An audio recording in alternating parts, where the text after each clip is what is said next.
Hello बच्चों, स्वागत है आपका अपने चैनल SRS लर्निंग में। And it's your worksheet from the class 9th। And जो सब्जेक्ट है आपका वो है साइंस।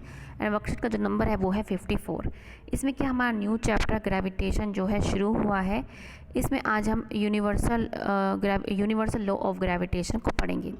ये जो बच्चा है क्या है, जिज्ञासा जैसे तो क्वेश्चन पूछता है कि what is gravitation force and what is its importance, कि ग्रेविटेशन फोर्स क्या है और इसकी इंपॉर्टेंस क्या है।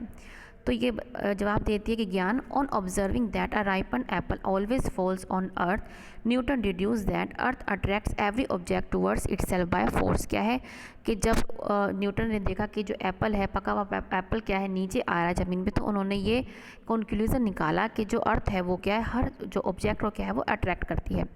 Moon which revolves around the earth continuously experience a similar centripetal force by the earth but never collide. क्या है, जो मून भी क्या है, ये जो हमारा मून होता है ये भी क्या है, अर्थ के चारों तरफ घूमता है, ठीक है, by the force of centripetal force. Centripetal force क्या होता है, जो टूवर्ड सेंटर लगता है, लेकिन कभी भी इसके अंदर वो कोलाइड नहीं होता।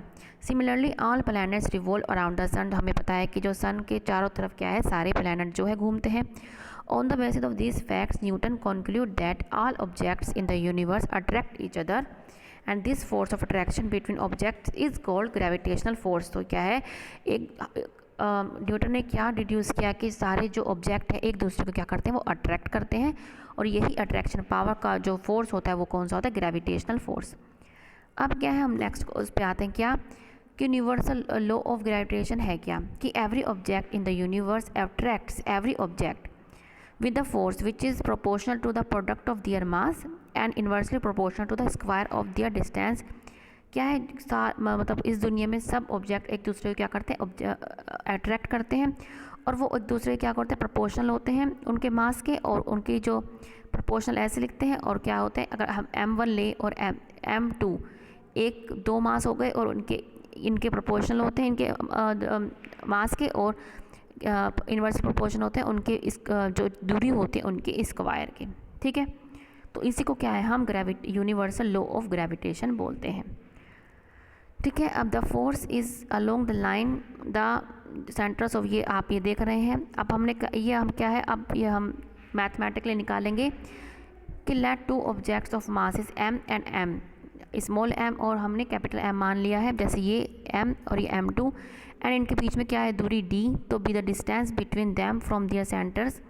If the force of attraction between them क्या है, फोर्स है, तो हमारा क्या हो जाएगा, फोर्स किसके प्रोपोर्शनल हो जाएगा, इसके, कि directly proportional to the product, किसके, फोर्स इक्वल टू हो जाएगा प्रोपोर्शन दोनों के मास के, ठीक है, the product of their mass के, उनके मास के, दोनों के मास के प्रोडक्ट, बीच में ये लगता है प्रोडक्ट है इसके, ठीक है, एक हम इसको एक मान लिया।